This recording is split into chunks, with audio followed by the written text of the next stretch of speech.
it's important to treat every gig like an important one, because you really just don't know what's behind the veil. Sometimes you're talking to people who could provide you a lot of opportunity and have a lot of resources. Last year, I played a VIP pre-show for The Who for their final tour. So like the famous classic rock band, The Who. I got to listen to Pete Townsend and Roger Daltrey practicing their vocal part. What's one thing that you would say that you've done in the last 12 months that's made the biggest difference for your bookings and your rates?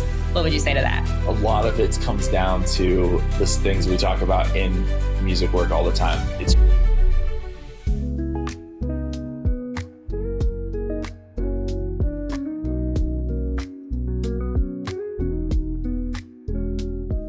Hello, everyone. I am here again with Grant Swift from Musicwork Pro Full-Time Artist from New York. Grant, how are you doing today? I'm good. Good to see you. So we are going to have some fun today. We're going to look at some of your content and get some behind the scenes on how you make some of your magic happen. But I wanted to ask you, what was that moment, if you can take us back for a second, when you were playing music, you're on stage, maybe you're just like practicing your house, you're like, I can do this for the rest of my life. What were you thinking back then? When was that happening? That's a great question. You know, it's hard to pin a moment. I mean, there are also, we all have the moments where you're like, oh, I'm terrible, I should never do this. Those are very real moments too. So yeah, I don't know that there really was one moment. It was kind of just like a series of feelings of joy playing music that, tended to, lead to one another. And then I still get those feelings today. The thing that stands out for me is I get those moments even in like the smallest gigs I play, like sometimes like just playing for a couple people. I'm going to be doing a little like acoustic performance for a couple people in a hotel room tomorrow. And that'll be fun. And, there's no matter the size of the venue, big or small, just playing music can be a real joy. And I think it's those moments while playing that it's like, oh, this just feels right. I love that. It's the joy, feeling that calling that keeps pulling. So That's awesome. That's awesome.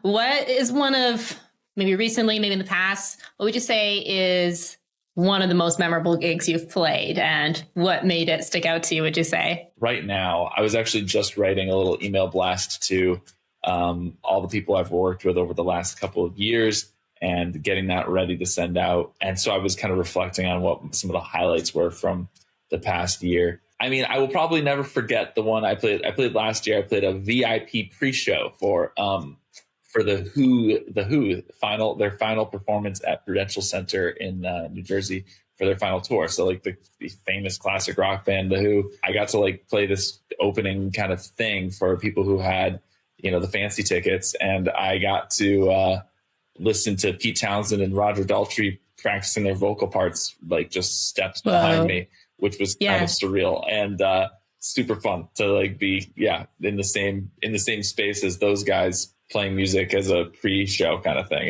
That was really cool. I won't forget that. How did you get that one?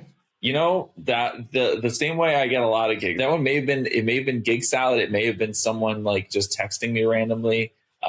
Sometimes you'll, and at the time I didn't know what it was. I think it took me a couple like back and forth with the person to realize, oh, I'm talking with someone who's actually, I think it was just labeled as a corporate event or something like that initially. Yeah. And then you get more details. And that happens sometimes. And so, so there's a good lesson in there too, for everyone out there. Approach every gig with a level of kind of, formality and seriousness. You don't have to be too formal, but like a level of seriousness, because you really just don't know what's behind the veil. Sometimes you're talking to people who could provide you a lot of opportunity and have a lot of resources, so it's important to treat every gig like an important one. Yeah. Oh, that's so good. That's so good. Because I can even sometimes think like, oh, this gig's just like, the lower budget one, or doesn't matter. Yeah. But you never know who's going to be there, who's going to hear you, who's going to get your number and text you randomly to show up and play for the Who or whoever. So yeah, it all compounds. I'm so happy that you shared that. That's awesome. One gig, I'm not sure exactly when it happened, but that I can pretty confidently say was one of the most memorable for your client anyways, that I want to pull to the stage here. Let's pull it back up.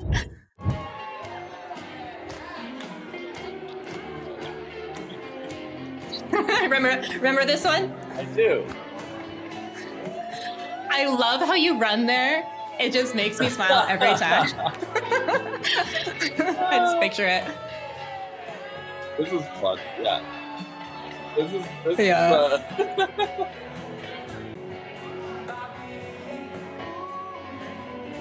When you first told me you were doing the wireless thing, I'm just like, I couldn't picture it, but now I see it and it's like so perfect. What's funny is that this is actually like the very first time, I think I'm right about this. I think this is the very, very first time that I actually did the wireless at a reception like this. Like, I think that was the very first time I tried that. And so I was actually really nervous while at that event. You know, I was like, is this going to work? Is my microphone going to cut out? The space was kind of weird. And I do remember something cutting out for a moment there. And so you learn really quickly, like, you know, proper wireless transmitter placement is really important. But I remember being kind of nervous about that one and wanting to try it out. It went well. I remember, you know, seeing that and then sharing that video with folks, and people were like, "Oh, this is so cool!" And I was like, "Oh, wow, okay, great. I got to do more of this." Yeah. Yeah. I've really never seen anything like that because I couldn't picture, like, especially singing being wireless with your Britney Spears mic, as you call it. And like, you got people dancing. It was amazing. But no, it truly worked out amazingly. Like, I'll pop I believe it's your client, obviously, who wrote this comment on the post, but still not over this. Truly made the day feel like a movie. So obviously there's a great response to that. That's one, awesome. Which is I haven't even seen that. I didn't even see that comment. I got to check that out again.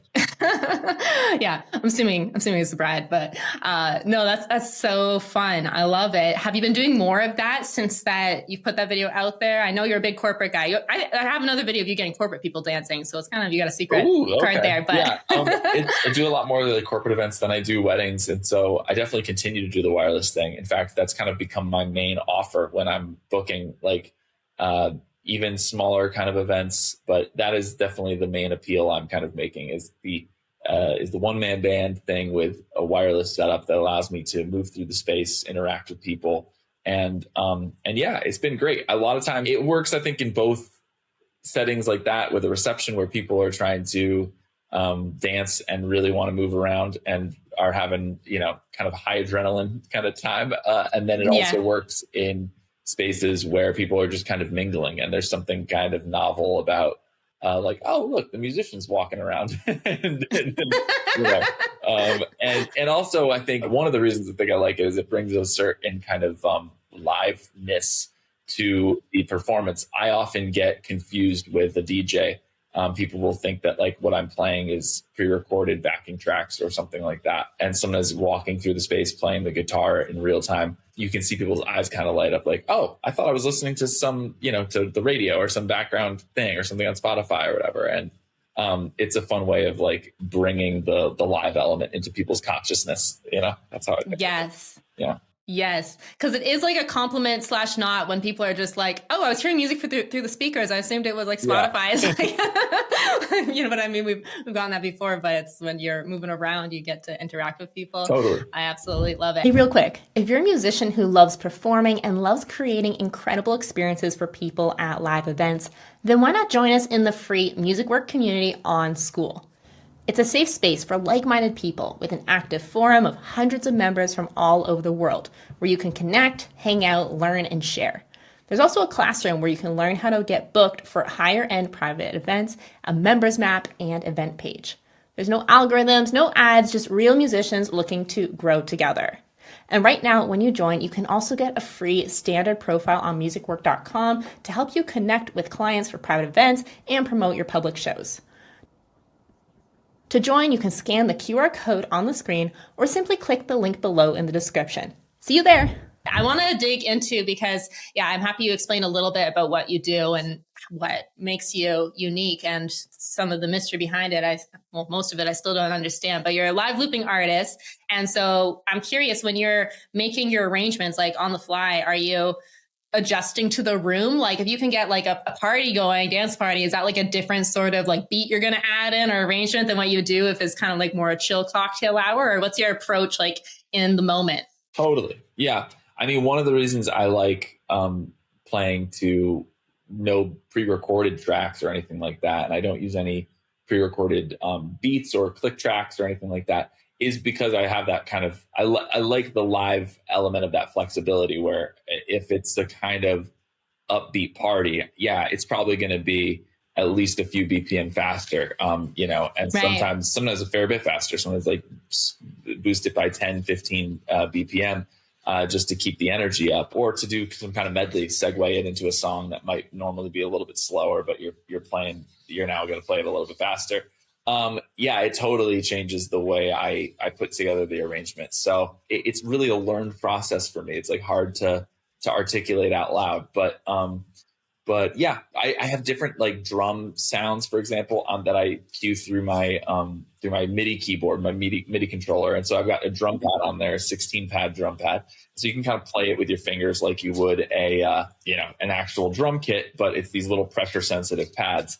And I can change what those drums sound like. So most of them are real samples of real drum kits, or you might have some 808s or some different, electronic drum sounds that things that are very recognizable, and a lot of pop and R&B and hip hop. So depending on the vibe, I'll just change those drum settings. I have probably currently on my standard setup, I have 9 or 10 different drum sounds drum kit sounds that I kind of go between. And so, yeah, if I'm doing something a lot more upbeat, I'll move away from the jazzy and kind of more acoustic-y sounding drums to maybe something that's a little bit more bombast. It's got some bigger bass and snares, or something that sounds a little bit more electronic samples. And that'll often be the basis of the loop, starting with a percussive element, something like that. So a simple drum beat. If I like the way my guitar is sounding in the room, I might just record some basic kind of scratches or a little riff on the guitar, something that I can loop to kind of start things off. So it really depends, but that's what I enjoy about it, is the live element, where it's never really exactly the same. That's so cool. I can't imagine what your mind looks like thinking through all of those elements and bringing them together. Obviously, you're professionally been doing it so much, your instrument of the whole set of how to bring it to life. But yeah, speaking of cool arrangements, I gotta pull this one to the stage here. Yeah, this one is fun. I love this. Loading bar. Yeah. Very clever. Thank you. Yeah, this one was totally improvised. I remember. No way. Oh yeah, I didn't plan this one. That one was totally improvised. I think I put Single Ladies on the list. I knew that was going to get people kind of excited in the crowd. It was an outdoor kind of cocktail tasting event. And Fallin is another kind of standard that I'll throw in there a lot. And so I was playing that one, and I was looking at the BPMs, and I was thinking, what could go with this? Oh, I'm kind of playing this in a really swung kind of way. Fallin had this already kind of it was a little more swung than the original song is. Right. It had more of an R&B kind of feel. And just the way I played it, just the way I kind of started recording it as I'm looping. And then I think it was probably through the middle of the first verse, I was like, oh my God, this could totally work going into Single Ladies. Let me try it. Yeah. I never would have thought that wasn't pre-planned and mapped out and lined up the beats and all of that. Wow. That's so fun. Because, okay, talk to us about, when it comes to looping, what would you say are some of the pros and some of the challenges that you overcome? Because I think you did something really clever with this arrangement specifically regarding that. But I'm curious, how would you describe that? I think the pros are both and the cons are sometimes the same thing. It's the thing that feels that I enjoy about it is that everything can kind of go wrong at any moment. It's kind of riding this edge of, and there are workarounds that. One of the great things about some of the modern looping technology out there is that you can kind of fit to a track. You can fit to a click track, or you could even be listening to a click track in some in-ears that is synced up with the looper, so that even if you are a little bit late in pressing the record button, you're going to be able to kind of start right on the one. That would probably make my job a lot easier, but I like to totally wing it en natural. And so I just, so I don't use any click tracks or anything like that. Wow. It's that first loop, especially, it's you have to really be on the beat as far as, it's those minor variations in beat that actually I think makes live music sound so interesting. Like if you hear, I think it's the imperfections that make live music sound really live. And so that's where I like using a drum machine. It's so perfect. I mean, a drum machine is absolutely perfect. Something feels off. Yeah, it's certain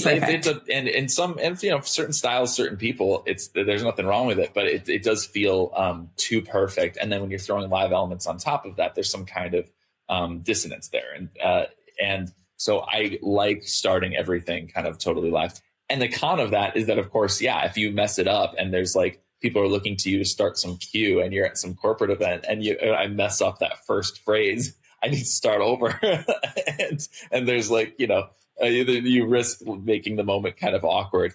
Thankfully, that hasn't happened to me too many times, when I'm under pressure. And you can always have there's been a few times where like if I'm playing a cue for someone who's like coming up on a stage and it's like you can only give them 15-20 seconds of music to begin with. That's not a great time to do live looping. Record something ahead of time, or get the beat going ahead of time, cue it up, and then as soon as you're ready, you can press start and play some guitar, play some other instruments on top of it. The live element though is kind of a pro for me, and it's also can be a con because you can totally miss a cue or have to start something over, or just deal with a kind of funky beat that doesn't sound quite right that people can't dance to because your timing's off a little bit. Yeah, except that whenever I hear your recordings, it does feel like, even like older recordings, like it's not just supposed to be like, sounds like it just came out of like an AI machine or whatever. You know what I mean? Like this is what we love about like real music. And what I saw in that mashup is because sometimes what I hear as a criticism of looping is like, oh, like it takes so long to like build and get to like, the beat and things like that. But like, you're so brilliant at like mashing songs so you can build the climax and you keep the climax. If you keep changing the song, it's like the ultimate DJ experience really of just like beat matching. You know what I mean? So you can keep that energy as long as you need it. If you can do that. Totally. I mean, that is again, a pro and a con, right? Is that because I think I got good at, I'm still always learning, but like I've gotten better at segueing one song into another, forming a little medley because because of that issue, because you'll be playing a reception or something and people want to stay on the dance floor and you don't want to bring the energy down every 5 minutes just because you need to start a new song. So you'll find a way that you can segue this same beat into another tune. And DJs do that all the time. You'll hear a DJ, that just takes like the drum tracks from one song, fades out the vocal, maybe fades out part of the instrumental, and you got the beat in there for 4 bars, and then he's bringing in the vocals and the instrumental from a new song, and suddenly you've got a mashup. It's basically doing the same exact thing. You can do the same exact thing with live looping, and it's a good way of keeping the energy up. But that is a con of live looping, is that sometimes I think there are events where I probably get overlooked and I'm not the best fit because people are looking for something that's more kind of like high energy throughout, or they don't want any variability. They want to know that as soon as it's time for you to like come in or transition between songs, that the energy is going to just be there right away. And with looping, I do challenge myself. It's like, can I get this song to a very full arrangement in less than 40 seconds? That's sometimes a fun challenge for me, is like, what's the minimal amount of work I have to do to make this sound good in like less than a minute, and so that I'm not losing people's attention. Well, absolutely. And I think, again, for the right crowd, like the wedding we showed at the beginning, absolutely is everything you need to get the crowd going. We have another example of that actually right here, because you pulled off the impossible in this one. Is this a dance party at a corporate event? Like, who can do that? It's definitely a lot of corporate guests and attendees, I think. But that was actually a private party that was at the top of like a residential building, and got it. and so people were maybe in a more of a dancing kind of mood. It is always really fun when you can get the corporate folks dancing. That's one of my favorite things about corporate events, honestly, is trying to kind of like get the person who didn't think they were going to dance, to get them to kind of start to groove. And in the right time, right place, you can get the whole room. That's fine. Yeah. And to give people a little context, like, you perform a lot of high-end performances. Like, were you still in the hundreds last year? Like, I don't know. I know that you have changed your life balance a little bit. Yeah, no, I did about 140, I think, last year, 140 gigs, and I did over 200 the year before that. Yeah, a lot of those are kind of corporate. Yeah. That's awesome. That's how you get the sweet weekday gigs. Yeah, no, exactly. Always jealous of that. Very often, my busier days are like Wednesday, Tuesday, Wednesday, Thursday. I want that. Yeah. That's so cool. Yeah.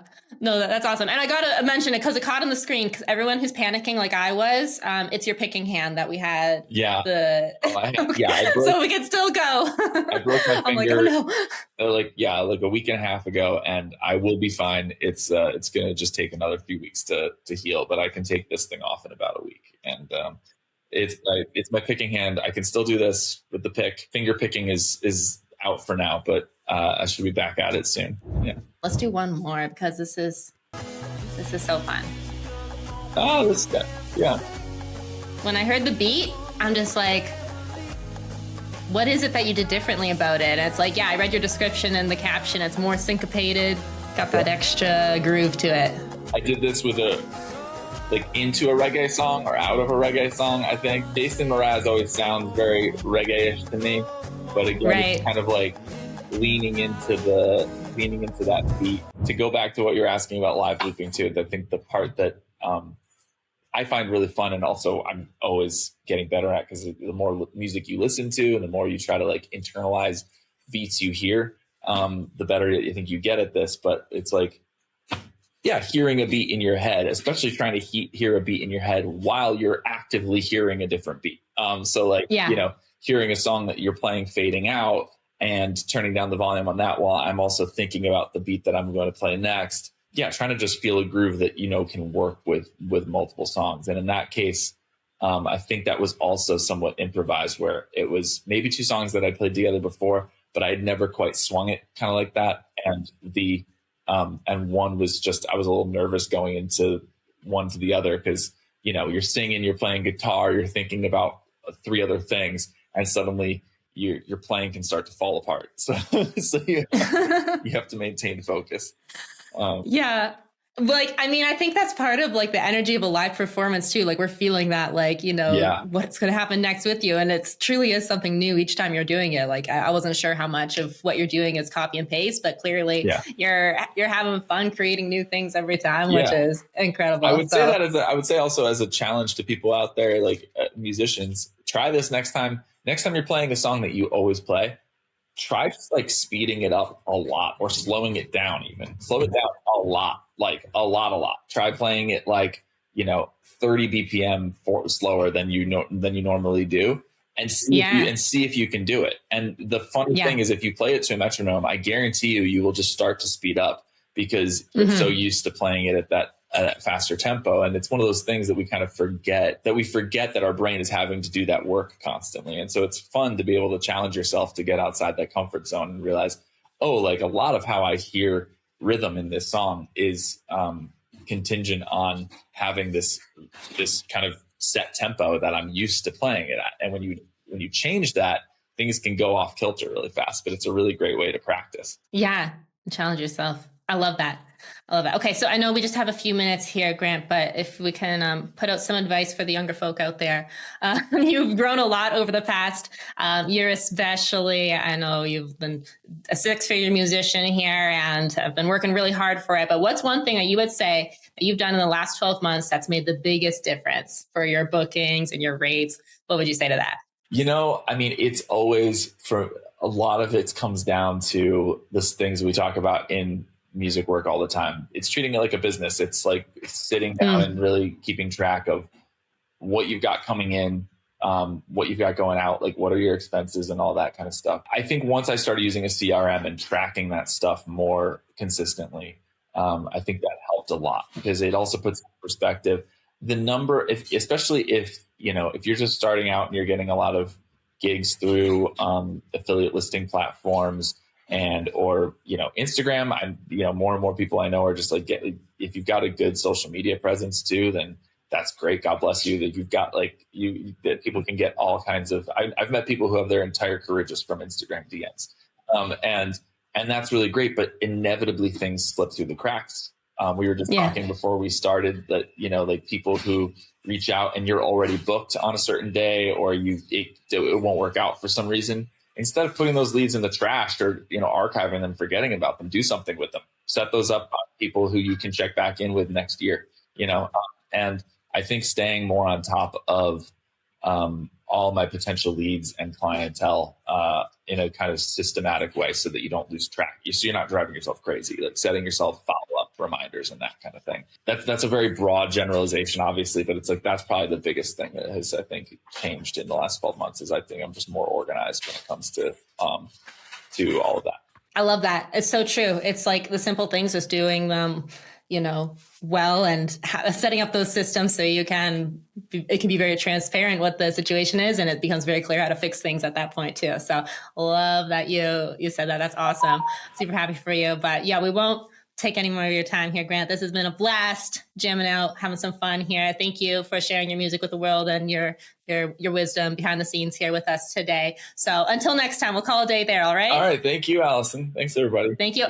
And you can connect with Grant in the comments below, or description below. That's what it's called. All info will be there. All right. Have a good one, Grant. Take care. Bye, everyone.